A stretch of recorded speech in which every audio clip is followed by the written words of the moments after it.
Did you know that you can build a fully functional, fancy-looking web server without any front-end coding experience?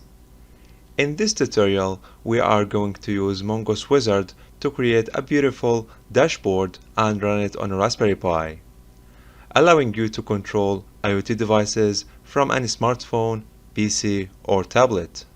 We will walk through everything step by step, from UI design, backend handling, to the project compilation on Linux. So without any further ado, let's get the show on the road.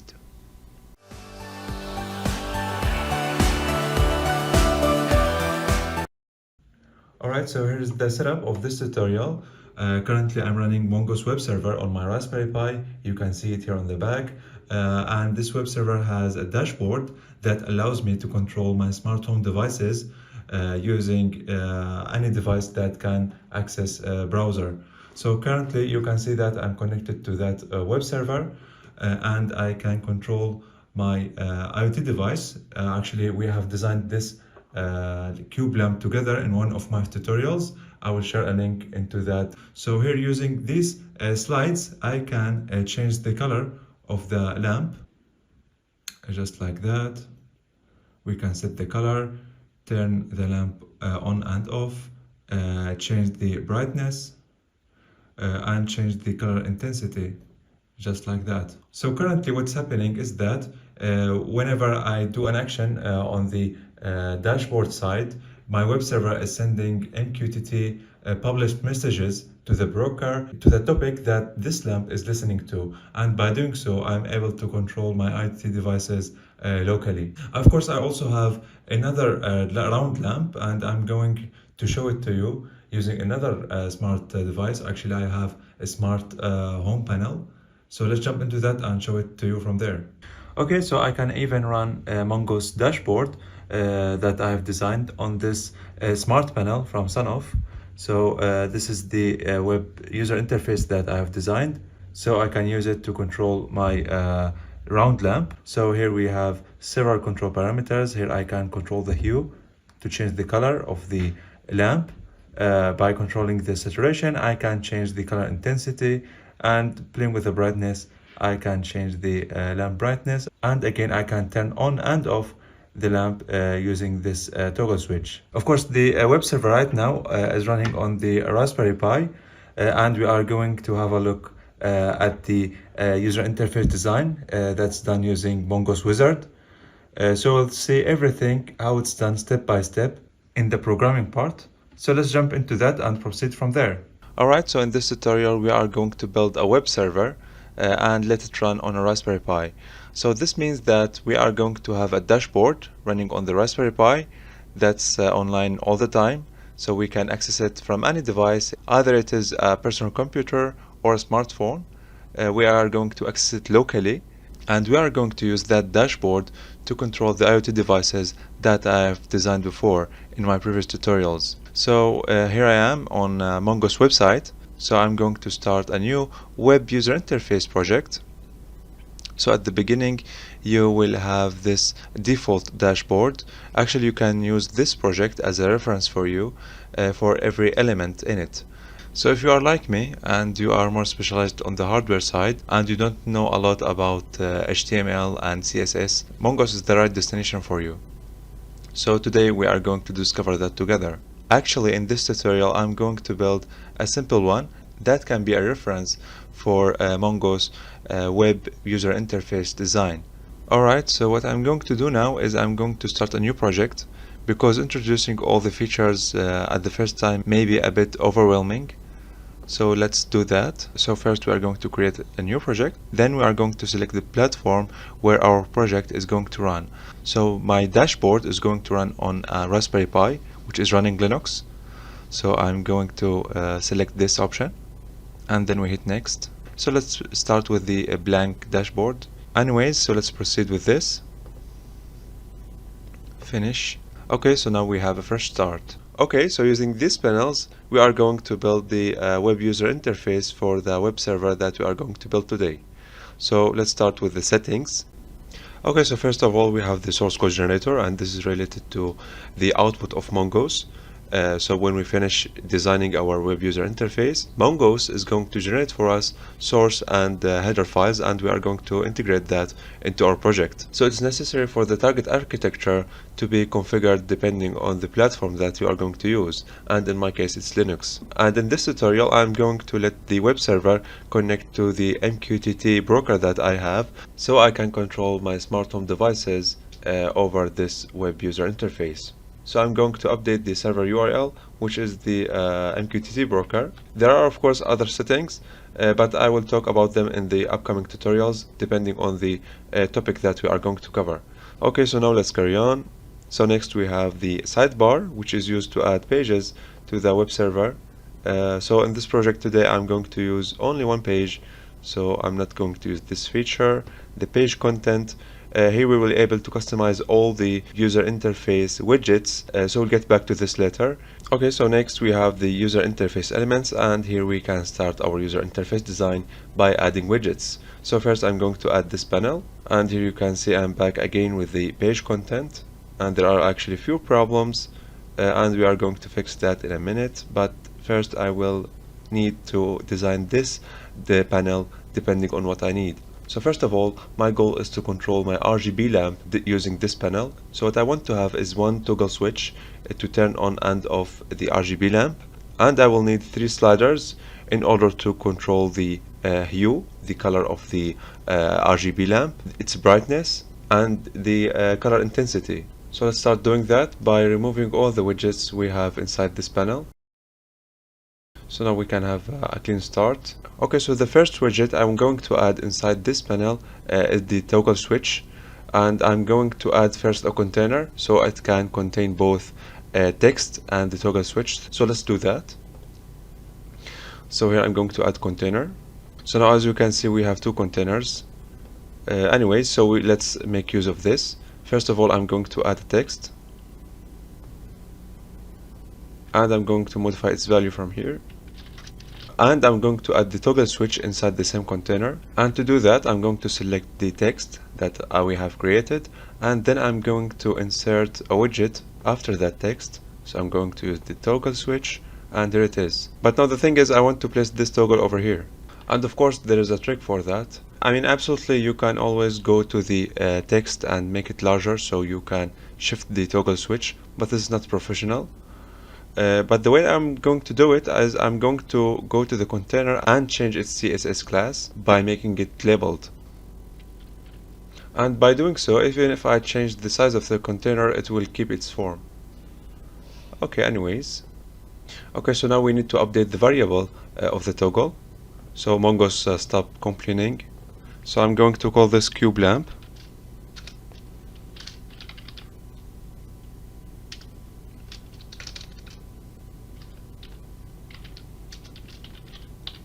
And the member is going to be the state.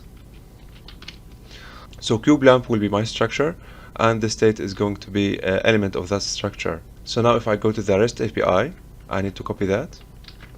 I need to include that variable over here. So I'll add this API, and the component name is state, and the variable type is going to be boolean, and the default data can be 0. Okay, so now over here when we go to the page content, you can see that Mongoose is not complaining anymore about the variable name because it's already included in the REST API. Okay, so now let's have a look at the info log, see where's the Mongoose is complaining. So it's about login user. I suppose that this was already disabled over here. Yeah, so it's complaining about these variables. I'm not going to use the authentication in my web server, so I'm going to delete these for the time being. Actually, I can delete the whole thing, and I'm going to disable the authentication. Okay, so now Mongoose is not complaining about anything, and now we are good to go. Okay, so right now I want to add 3 sliders under this toggle switch in order to control the color parameters, which are the hue, saturation, and brightness. So let's do that. Of course, first of all, I don't want to forget to turn on this switch, so the switch preserves its state. Okay, so let's delete this container because we don't want to do that, and I'm going to duplicate this container because I want to have its own settings, which is the label settings. When I move this, and I'm going to change this text to hue. Okay, so after the text, I'm going to add a new widget, and it's going to be slider. I'm going to make this a bit shorter so it fits in. And now, since the container has class of labeled, and you can see even if I change the size of this panel, the integrity of the whole panel will be preserved. So now I can duplicate this container 2 times, and I'm going to do that. So this is going to be the color saturation, and this is going to be the color brightness. Okay, so now we have a nice panel. Okay, so now again we need to set up every element variable. So let's do that. Of course, our structure is going to be cube lamp, and its element is hue for this case. So I'm going to set this as well. And this is again cube lamp, element is brightness. Okay, so having all the variables set, we are going to go to the REST API and add these variables. So let's do that. So here I have a cube lamp already added. I need to add a hue, saturation, and brightness. So this is going to be hue, and the value is going to be integer because the hue value is going to vary from 0 to 360. So I'm going to add another element. It's going to be the saturation. Again, this is going to be between 0 and 100. And last but not least, let's add the brightness. And now we are done. Okay, so now you can see that all the errors are gone. We can see this over here. Actually, there was a typo in the cube lamp hue, so I fixed that. So now we have no problem. Before I forget, we need to set up the boundary of every slider that we have added to this panel. So the hue value is going to vary between 0 and 360. That's going to select the color of the lamp. So let's set the boundary of every slider, and we can do this in the page content menu. So here the minimum value is going to be 0, the maximum value is 360, and the increment value is 1. Okay, so so the saturation and brightness, they are going to vary between 0 and 100 because they represent a percentage value. So I will do that fastly. Alright, so this panel will allow me to control one of my RGB lamps. So this is going to be called cube lamp. And I have another lamp, so I'm going to duplicate the whole thing so I can control 2 lamps from the same dashboard. So let's do that. And this is going to be called round lamp. And here what I need to do to separate between 2 panels, I need to add a new structure. So this variable is going to be modified. Okay, so now I need to modify the structure used in this panel. So instead of using cube lamp, I'm going to use the round lamp. And you'll see that Mongoose has started to give errors because this structure has not been defined yet. So let's do that quickly. So first I'm going to modify this in every element.